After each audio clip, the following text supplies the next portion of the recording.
We know Daron Payne can be an effective penetrator, but can he become the anchor to Daronte Jones' defensive front? That conflict has to be resolved so that Adam Peters can make the biggest roster decision he has to make this offseason.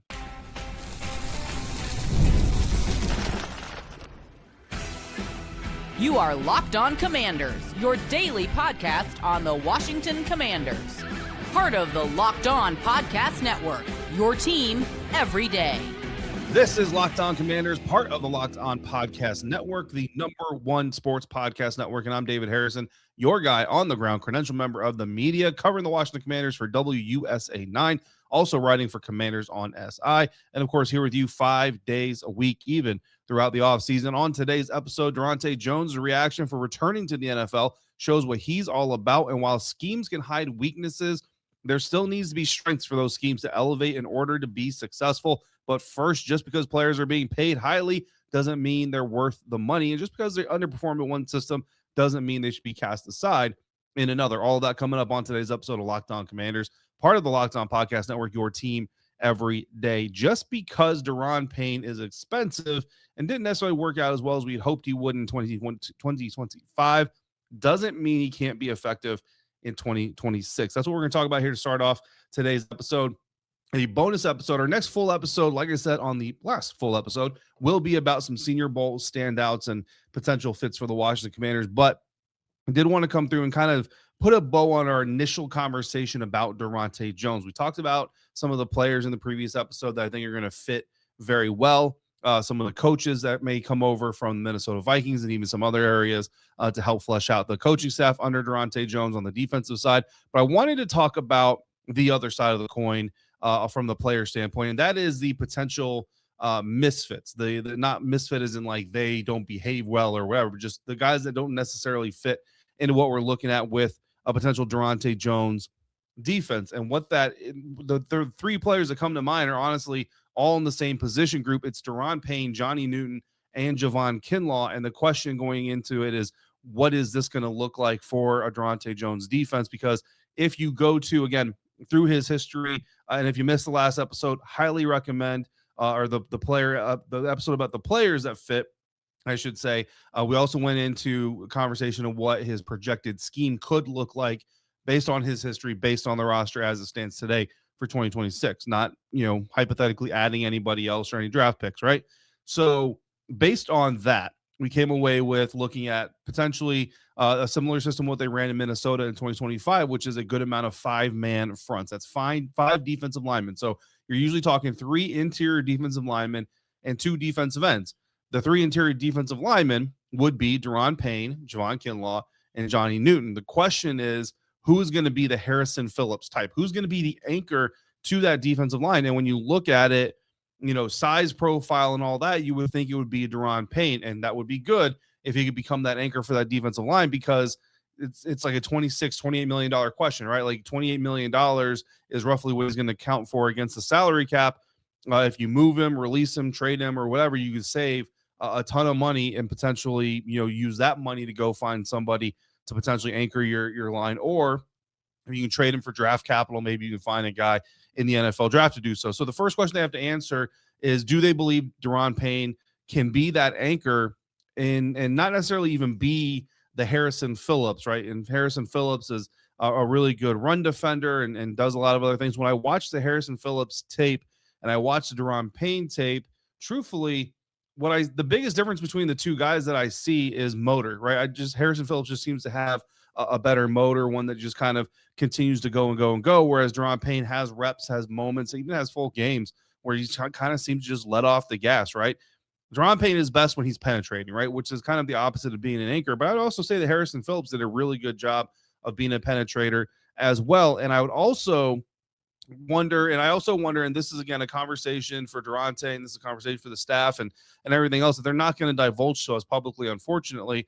But if they keep him, I would have to believe it's because they believe that if he's in more one-on-one situations, he can be that anchor, he can be that disruptor, he can be that line dominant presence that a defense that's going to have 5 defensive linemen needs. If you have 5 defensive linemen all getting pushed around the field, it doesn't really do you any good. You got to have some sort of meat there. You got to have some sort of strength there to accentuate. And that's what I'm talking about. While Daron Payne certainly looked like many of the other defenders on this defense kind of got washed in the system that was last year. If Daronte Jones can find a way to maximize him, then he suddenly becomes maybe not worth $28 million. That's like top 5 money, but certainly better than what we saw last year. And I think there's a potential for that to happen. Remember, Daron Payne, Johnny Newton, Javon Kinlaw, all these guys, they were operating in mostly 3-man fronts in 2025. And a 3-man front, I mean, it's a 5 or even 6-man offensive line if you keep a guy in line or eligible linemen and all this other stuff with running back help and chip blockers. Like, it's really hard for a 3-man line to really make a consistent difference. And then when you're not blitzing as much or when you're not bringing a variety of blitzes, again, it just kind of makes it even easier for opposing offenses to really know what you're going to do and dictate terms. So the creativity of it, the mixture of it, the more one-on-ones you can give a guy like Daron Payne, even a guy like Johnny Newton, even a guy like Javon Kinlaw, the better these guys can potentially play. So I think it's an interesting question, and I can't tell you the answer to what's going to happen, but I think that it's at least we need to, as an observing public, whether you're media or fan, you're part of the observing public, need to be open to the idea that potentially Daronte Jones is the type of coach that can actually take Daron Payne's strengths, scheme to them, and not ask him to do things that aren't his strength, like take on multiple blockers at once for an entire game and maintain motivation, and get him some opportunities to really make plays. You also have the cornerback 1 question, the Mike linebacker question, and of course the edge is going to be a big question this offseason as well. But I know Daron Payne arguably is going to be the player that is talked about the most as far as what is Adam Peters going to do. So I wanted to touch on that here again before we get to really dive into it when we get to speak to Daronte Jones here, hopefully in the next couple of weeks. Now, when Coach Jones came back to the NFL, he did go to the college game, wasn't in the college game for a bit, came back to the NFL, gave his reason for doing so when he returned, and he gives us a peek into the person joining the coaching staff more than just the coach. That's coming up next on today's episode of Locked On Commanders, part of the Locked On Podcast Network, your team every day. And this bonus episode of Locked On Commanders is brought to you in part by TurboTax. Tax season doesn't have to take over your life, and this year TurboTax is making it easier than ever to just hand things off and move on with your day. With TurboTax Full Service, you can have your taxes done by a trusted local expert, start to finish, without the stress or the guesswork of doing them yourself. Instead of spending hours trying to figure out forms, you can meet with a local TurboTax expert in person, or you can connect online. They handle everything from W-2s to self-employment forms and work to get you deductions that you deserve, and you can upload your documents, go about your day, and you get updates right in the TurboTax app. It's a huge time saver and give you some real peace of mind knowing that an expert is on the job. For a limited time, you can have your taxes done by a local TurboTax expert for just $150 all in if a TurboTax expert didn't file for you last year. You need to file by February 28th to take advantage of this offer. Take taxes off your plate, get back to your life. Visit turbotax.com/local to book your appointment today. Today's episode of Locked On Commanders also brought to you in part by Game Time. The NFL season is coming to a close. NBA is rearing forward, and there's nothing like being in the crowd, whether it's at sports, concerts, shows, theater, whatever it is. It's always great. Watching at home is great too, right? Don't get me wrong, but the atmosphere just hits a little bit different. But the frustrating part of getting to those events is, and always has been, getting tickets. Back in my day, to say something that we people my age like to say, you just have to stand in line. You have to get there early. You got to do those things. Today, technology is supposed to be easier, but you still got to wait in queues. You got to deal with logins. You got to watch the prices change. As soon as you hit checkout, it's its own set of problems, and the Game Time app is giving the benefit and the advantage back to you, the fan, the consumer, and you can have so many benefits from using the Game Time app, including being able to see your seat before you buy your ticket and no surprises at checkout. So take the guesswork out of buying your tickets with Game Time. Download the Game Time app, create your account, use the code LOCKEDONNFL. That's LOCKEDON NFL for $20 off your first purchase. Terms apply. Create your account, redeem the code LOCKEDONNFL for $20 off.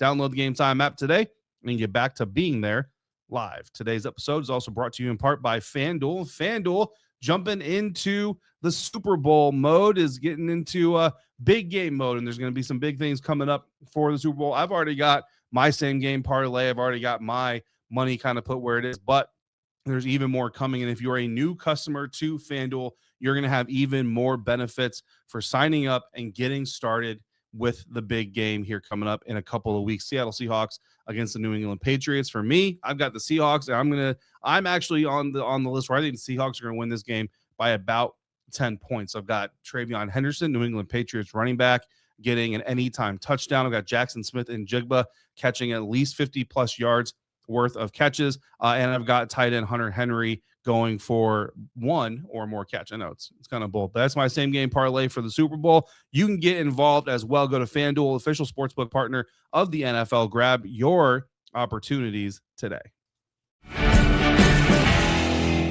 When new Washington Commanders defensive coordinator Daronte Jones came back to the NFL, he did so for a reason, and he shared that reason with Minnesota reporters, because that's where he came back to, was the Minnesota Vikings. And speaking of Daronte Jones, the news of Daronte Jones becoming the defensive coordinator of the Washington Commanders officially official on Friday morning. The news has been out. We've been talking about it, and there was no concerns or worries that the deal wasn't going to be signed and made official and all that kind of stuff. But officially official Friday morning, Daronte Jones, defense coordinator of the Washington Commanders. Daronte Jones spent some time in the college game, climbed up the ladder, eventually became the defensive coordinator of the LSU Tigers for 1 year, and then came back to the NFL. When he did so, the Minnesota media asked him what was the reason for doing so, and he gave his reason why, being quote unquote recruiting wasn't what I thought it was going to be. Basically called the college game really transactional. And I mean, you think about it, this is before NIL, right? 2021 is before NIL, so it's even more transactional now. And honestly, I've spoken to multiple college coaches over recent years, and a lot of them have kind of voiced the same sentiment. I've even talked to one college coach who will remain nameless because this isn't the place for that conversation anyway, who's had opportunities in the past to jump to the NFL and decided to stick in college because they love the tradition, they love the pageantry, they loved all the stuff with it. Like, if you're say an Alabama Crimson Tide player, you're Alabama for life. It runs through your blood. And today it's just not the same. Like, guys can be Alabama players. Next year they're an Auburn player. The next year they're a Georgia player. Next year maybe they're a Florida State player. Who knows? And look, it's good for the young men and who are participating in the sports. And it's not just college football, right? For the young men and women that are college athletes making money off this NIL stuff. I've thought for a long time that college players should be paid. Anyway, different conversation for a different time.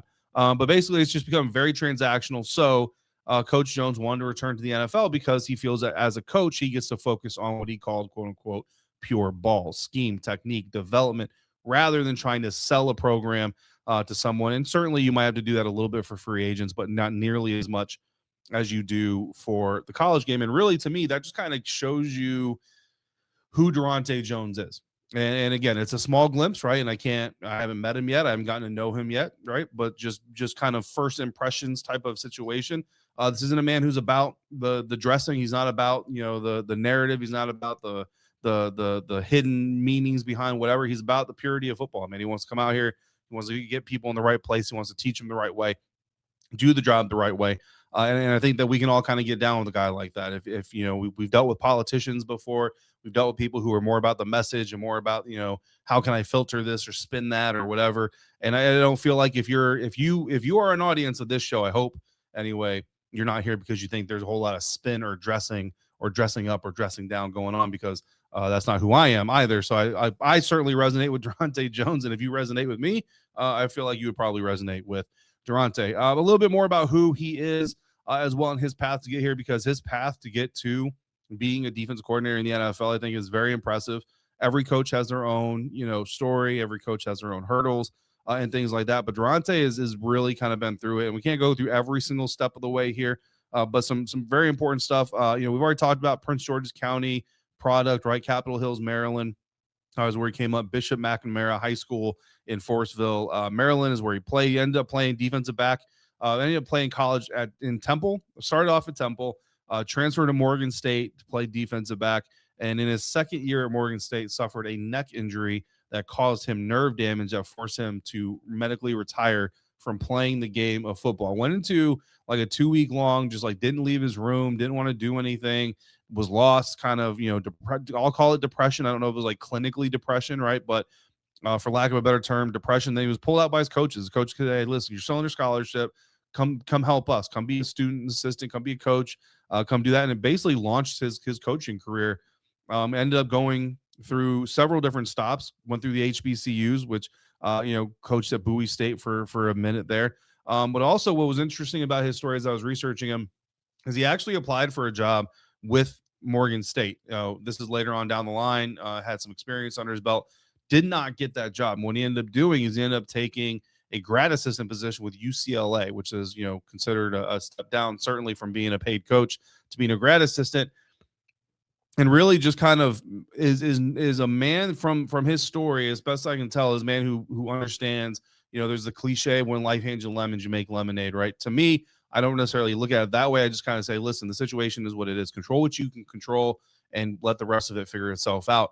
And I'm a firm believer that no matter what circumstance you find yourself in, figure out what's done and what can't be undone. And that's stuff you can't control. Figure out what you can control, put your head down, make a plan, go to work, do the work without complaining.